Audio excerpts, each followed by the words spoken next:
नमस्कार दोस्तों। आज हम सुनेंगे मुंशी प्रेमचंद जी द्वारा लिखित कहानी कफन। तो ये कहानी शुरू करते हैं।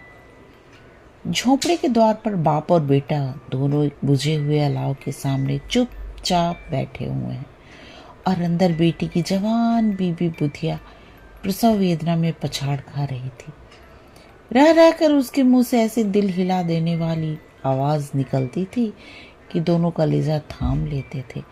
जाड़ों की रात थी, प्रकृति सन्नाटे में डूबी हुई, सारा गांव अंधकार में लय हो गया था। यीशु ने कहा, मालूम होता है बचेगी नहीं। सारा दिन दौड़ते ही गया। जा देख तो आ, माधव चिढ़ कर बोला। मरना ही है तो जल्दी मर क्यों नहीं जाती? देखकर क्या करूं?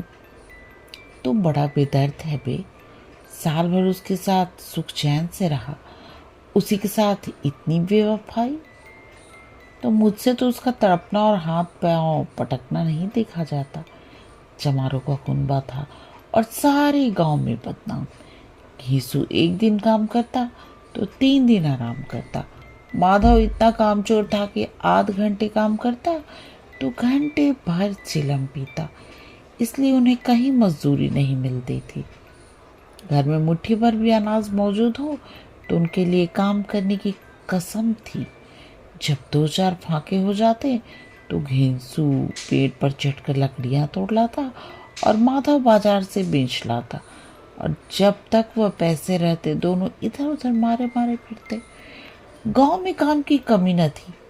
किसानों का गांव था, मेहनती आदमी के लिए 50 काम थे। मगर उन दोनों को उसी वक्त बुलाते जब 2 आदमियों से एक का काम पाकर भी संतोष कर लेने के सिवा और कोई चारा न होता। अगर दोनों साधु होते तो उन्हें संतोष और धैर्य के लिए संयम और नियम की बिल्कुल जरूरत न होती। ये तो इनकी प्रकृति थी। विचित्र जीवन था इनका। घर में मिट्टी के 2-4 बर्तन के सिवा कोई संपत्ति नहीं। फटे चिथड़ों से अपनी नग्नता को ढाके हुए जिए जाते थे। संसार की चिंताओं से मुक्त, कर्ज से लदे हुए। गालियां भी खाते, मार भी खाते, मगर कोई गम नहीं। दीन इतने की वसूली की बिल्कुल आशा न रहने पर भी लोग इन्हें कुछ न कुछ कर्ज दे देते थे। मटर आलू की फसल में दूसरों के खेतों से मटर या आलू उखाड़ लाते और भून भान कर खा लेते, या 10-5 उखाड़ लाते और रात को चूसते। घीसू ने इसी आकाश वृत्ति से 60 साल की उम्र काट दी और माधव भी सपूत बेटे की तरह बाप के ही पद चिन्ह पर चल रहा था, बल्कि उसका नाम और भी उजागर कर रहा था। इस वक्त भी दोनों अलाव के सामने बैठकर आलू भून रहे थे, जो कि किसी खेत से खोद लाए थे। घीसू की स्त्री का तो बहुत दिन हुए देहांत हो गया था। माधव का ब्याह पिछले साल हुआ था। जब से यह औरत आई थी उसने इस खानदान में व्यवस्था की नींव डाली थी और इन दोनों बेगैरतों का दोजख बढ़ती रहती थी। जब से वह आई ये दोनों और भी आराम तलब हो गए थे, बल्कि कुछ अकड़ने भी लगे थे। कोई कार्य करने को बुलाता तो निव्यास भाव से दुगनी मजदूरी मांगते। वही औरत आज प्रसव वेदना से मर रही थी और ये दोनों इसी इंतजार में थे कि वो मर जाए तो आराम से सोए।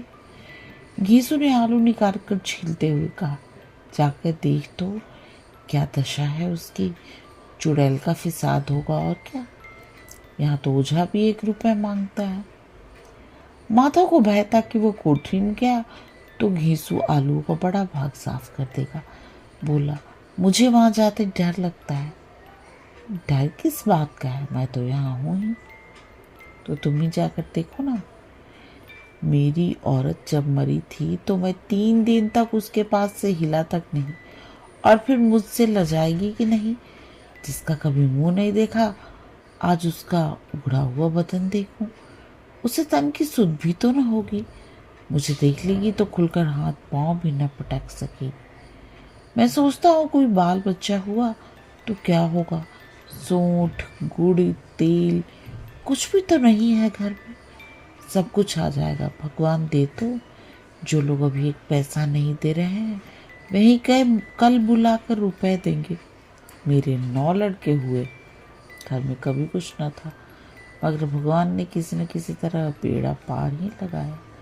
जिस समाज में रात दिन मेहनत करने वालों की हालत उनकी हालत से कुछ बहुत अच्छी न थी, और किसानों के मुकाबले में वे लोग जो किसानों की दुर्बलताओं से लाभ उठाना जानते थे कहीं ज़्यादा संपन्न थे, वहाँ इस तरह की मनोवृत्ति का पैदा हो जाना कोई अजरज की बात नहीं थी।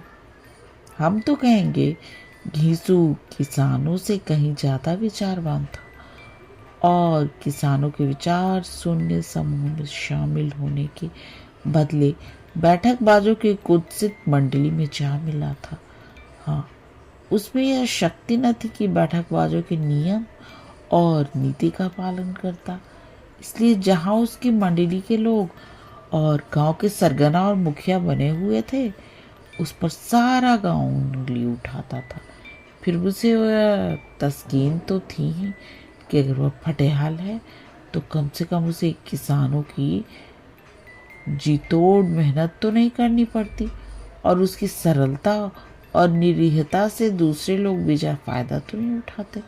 दोनों आलू निकाल निकाल कर जलते जलते खाने लगे। कल से कुछ नहीं खाया था, इतना सब्र न था कि ठंडा हो जाने दे। कई बार दोनों की जबानें जल गई। छिल जाने पर आलू का बाहरी हिस्सा जबान हलक और तालू को जला देता था, और उस अंगारे को मुंह में रखने से ज़्यादा खैरियत इसी में थी कि वो अंदर पहुंच जाए। वहां उसे ठंडा करने के लिए काफ़ी सामान थे, इसलिए दोनों जल्द जल्द निकल जाते।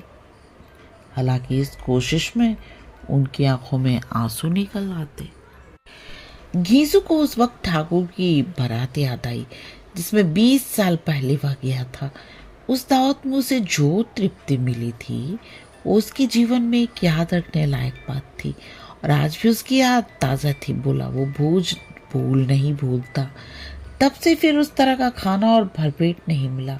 लड़की वालों ने सबको भरपेट पूड़ियाँ खिलाई थी, सबको, छोटे बड़े सब ने पूड़ियाँ खाई, और असली घी की चटनी, रायता, 3 तरह के सूखे साग, एक रसेदार तरकारी, दही, चटनी, मिठाई।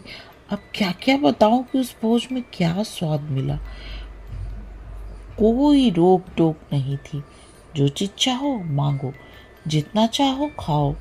लोगों ने ऐसा खाया कि किसी से पानी न पिया गया, मगर परोसने वाले हैं कि पत्तल में गर्म गर्म गोल गोल सुवासित कचौड़ियाँ डाल देते हैं। मना करते हैं कि नहीं चाहिए, पत्तल पर हाथ रोके हुए हैं, मगर वह है कि दिए जाते हैं।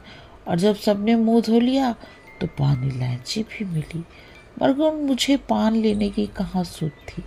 खड़ा हुआ न जाता था, चटपट जाकर अपने कंबल पर लेट गया। ऐसा दिल दरियाव था वो ठाकुर। माधव ने इन पदार्थों का मन ही मन मजा लेते हुए कहा, अब हमें कोई ऐसा भोज नहीं खिलाता, अब कोई क्या खिलाएगा। वो जमाना दूसरा था, अब तो सबको किफ़ायत सोचती है। शादी ब्याह में मत खर्च करो, क्रियाकर्म में मत खर्च करो। पूछो गरीबों का माल बटोर बटोर कर कहाँ रखेंगे। बटोरने में तो कमी नहीं है, हाँ खर्च में किफ़ायत सोचती है। तुमने 20 पूड़ियाँ खाई होंगी, 20 से ज़्यादा खाई थी। मैं 50 खा जाता, 50 से कम मैंने ना खाई होंगी। अच्छा पका था, तू तो मेरा आधा भी नहीं है। आलू खाकर दोनों ने पानी पिया, और वही अलाव के सामने अपनी धोतियाँ ओढ़कर पाँव पेट में डाले सो रहे। दोनों 2 बड़े बड़े अजगर केंडुलियाँ मारे पड़े, और बुधिया अभी तक करा रही थी। सवेरे माधव ने कोठरी में जाकर देखा तो उसकी स्त्री ठंडी हो गई थी। उसके मुंह पर मक्खियां भी नक रही थी, पथराई हुई आंखें ऊपर टंगी हुई थी, सारी देह धूल में लथपथ हो रही थी। उसके पेट में बच्चा मर गया था। माधव भागा हुआ घीसू के पास आया, फिर जोर जोर से हाय हाय करने और छाती पीटने लगा।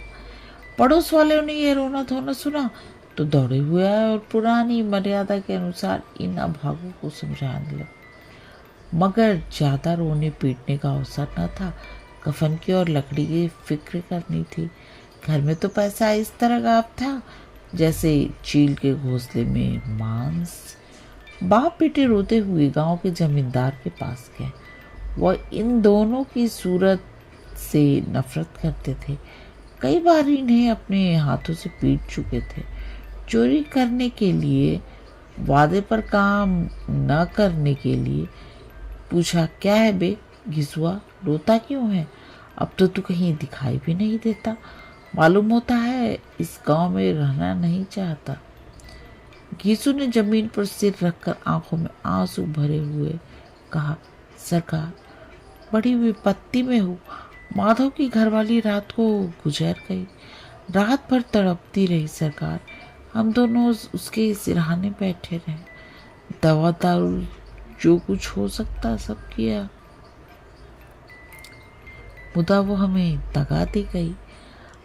अब कोई एक रोटी बनाने वाला भी नहीं रहा। मालिक तबाह हो गए, घर उजड़ गया। आपका गुलाम हूँ।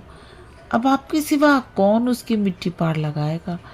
हमारे हाथ में तो जो कुछ है वो सब तो दवा दारू में उठ गया। भगवान की ही दया होगी तो उसकी मिट्टी उठेगी। आपके सिवा किसके द्वार पर जाऊं? जमींदार साहब दयालु थे, मगर घीसू पर दया करना काले कंबल पर रंग चढ़ाना था। जी में तो आया, कह दे चल दूर तो यहाँ से। यो तो बुलाने से भी नहीं आता। आज जब गरज पड़ी तो आकर खुशामद कर रहा है। हरामखोर कहीं का बदमाश। लेकिन ये क्रोध या दंड देने का अवसर न था। जी में घुटते हुए 2 रुपए निकालकर फेंक दिए, मगर सांत्वना का एक शब्द भी मुंह से ना निकला। उसकी तरफ ताका तक नहीं जो सिर का बोझ उतारा हो। जब जमींदार साहब ने 2 रुपए दिए तो गांव के बनिए महाजनों को इनकार का साहस कैसे होता। घीसू जमींदार के नाम का ढिंढोरा भी पीटना जानता था। किसी ने 2 आने दिए, किसी ने 4 आने। 1 घंटे में घीसू के पास 5 रुपए की अच्छी रकम जमा हो गई। कहीं से अनाज मिल गया, कहीं से लकड़ी, और दोपहर को घीसू और माधव बाजार से कफन लाने चले। इधर लोग बांस वास काटने लगे। गांव की नर्मदिल स्त्रियां आकर लाश देखती थीं और उसकी बेकसी पर 2 आंसू गिराकर चली जाती थी। बाजार में पहुंचकर घीसू बोला, लकड़ी तो उसे जलाने भर को मिल गई है। क्यों माधव? माधव बोला, हाँ लकड़ी तो बहुत है, अब कफन चाहिए तो चलो कोई हल्का सा कफन ले ले। हाँ और क्या, लाश उठते उठते रात हो जाएगी। रात में कफन कौन देखता है? कैसा बुरा रिवाज है कि जिसे जीते जी तन ढांकने को चीथड़ा भी न मिले, उसे मरने पर नया कफन चाहिए। कफन लाश के साथ जल ही तो जाता है और क्या रखा रहता है। यही 5 रुपए पहले मिलते तो कुछ दवा दारू कर लेते। दोनों एक दूसरे के मन की बात ताड़ रहे थे। बाजार में इधर उधर घूमते रहे। कभी इस बजाज की दुकान पर गए, कभी उसकी दुकान पर, मगर तरह तरह के कपड़े, रेशमी और सूती देखे, कुछ जचा नहीं। यहाँ तक कि शाम हो गई। तब दोनों न जाने किस दैवी प्रेरणा से एक मधुशाला के सामने जा पहुंचे और जैसे किसी पूर्व निश्चित व्यवस्था के अंदर चले गए। वहां जरा देर तक दोनों असमंजस में खड़े रहे। फिर घीसू ने गद्दी के सामने जाकर कहा, साहू जी 1 बोतल हमें भी देना। उसके बाद कुछ चिकना आया, तली हुई मछली आई और दोनों बरामदे में बैठकर शांतिपूर्वक पीने लगे। कई गुज्जिया ताबड़तोड़ पीने के बाद दोनों शुरूर में आ गए। घीसू बोला, कफन लगाने से क्या मिलता, आखिर जल ही तो जाता, कुछ बहू के साथ तो न जाता। माधव आसमान की तरफ देखकर बोला, मानो देवताओं को अपनी निष्पक्षता का साक्षी बना रहा हो। दुनिया का दस्तूर है, नहीं लोग पावनों को हजारों रुपए क्यों दे देते हैं। कौन देखता है परलोक में मिलता है या नहीं। बड़े आदमियों के पास धन है, फूंके, हमारे पास फूंकने को क्या है। लेकिन लोगों को जवाब क्या दोगे? लोग पूछेंगे नहीं कफन कहाँ है। घीसू हंसा, अभी कह देंगे कि रुपए कमर से खिसक गए बहुत ढूंढा, मिले नहीं। लोगों को विश्वास ना आएगा, लेकिन फिर वही रुपए देंगे। माधव भी हंसा इस अनपेक्षित सौभाग्य पर। बोला, बड़ी अच्छी थी बेचारी, मरी तो खूब खिला पिला कर। आधी बोतल से ज़्यादा उड़ गई। घीसू ने 2 सेर पूड़ियाँ मंगाई, चटनी, अचार, जलेबियाँ। शराब खाने के सामने ही दुकान थी। माधव लपक कर 2 पत्तलों में सारे सामान ले आया। पूरा 1.5 रुपया खर्च हो गया। फिर दोनों बैठकर खाने लगे। इस शान में बैठे पूड़ियाँ खा रहे थे जैसे जंगल में कोई शेर अपना शिकार उड़ा रहा हो। न जवाबदेही का खौफ था, न बदनामी की फिक्र। इन सब भावनाओं को उन्होंने बहुत पहले ही जीत लिया था। घीसू दार्शनिक भाव से बोला, हमारी आत्मा प्रसन्न हो रही है तो क्या उसे पुण्य न होगा? माधव ने श्रद्धा से सिर झुकाकर तस्दीक की, जरूर से जरूर होगा। भगवान, तुम अंतर्यामी हो, उसे बैकुंठ ले जाना। हम दोनों हृदय से आशीर्वाद दे रहे हैं। आज जो भोजन मिला वो कभी उम्र भर न मिला था। एक क्षण के बाद माधव के मन में एक शंका जागी। बोला, क्यों दादा, हम लोग भी एक एक दिन वहाँ जाएंगे ही? घीसू ने इस तरह भोले भाले सवाल का कुछ भी उत्तर न दिया। वो परलोक की बातें सोचकर इस आनंद में बाधा न डालना चाहता था। जो वहाँ हम लोगों से पूछे कि तुमने हमें कफन क्यों नहीं दिया, क्या कहोगे? कहेंगे तुम्हारा सिर।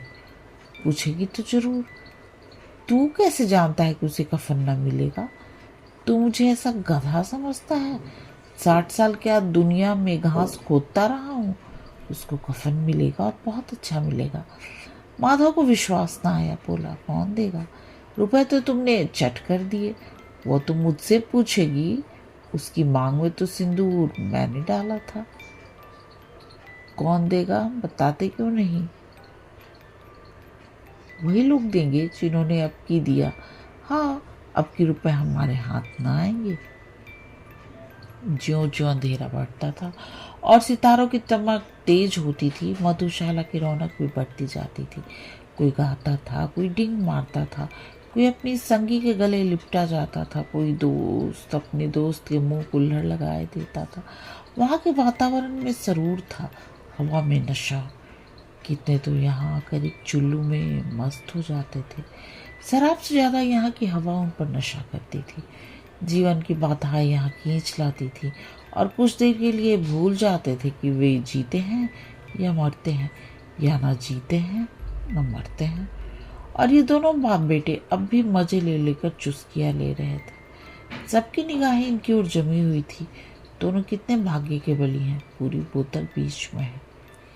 भरपेट खाकर माधव ने बची हुई पूड़ियों का पत्थर उठाकर एक भिखारी को दे दिया, जो खड़ा इनकी ओर भूखी आंखों से देख रहा था और दोनों के गौरव, आनंद और उल्लास का अपने जीवन में पहली बार अनुभव किया। यीशु ने कहा, ले जा, खूब खा और आशीर्वाद दे। जिसकी कमाई है वह तो मर गई, मगर तेरा आशीर्वाद उसे जरूर लग पहुँचेगा।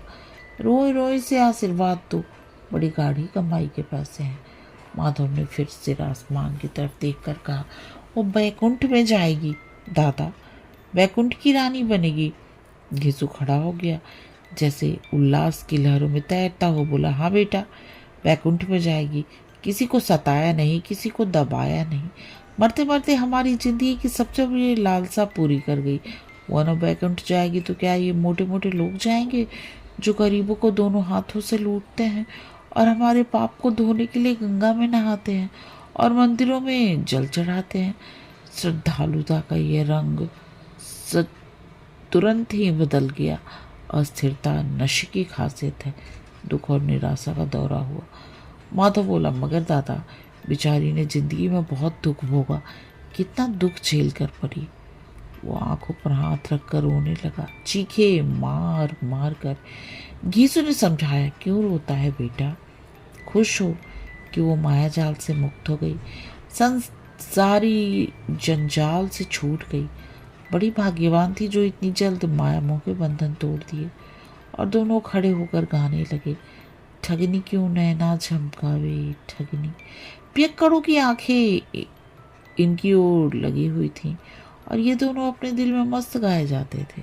फिर दोनों नाचने लगे, उछले भी, कूदे भी, गिरे भी, मटके भी, भाव भी बताए, अभिनय भी किए और आखिर नशे में मदमस्त होकर वहीं गिर पड़े।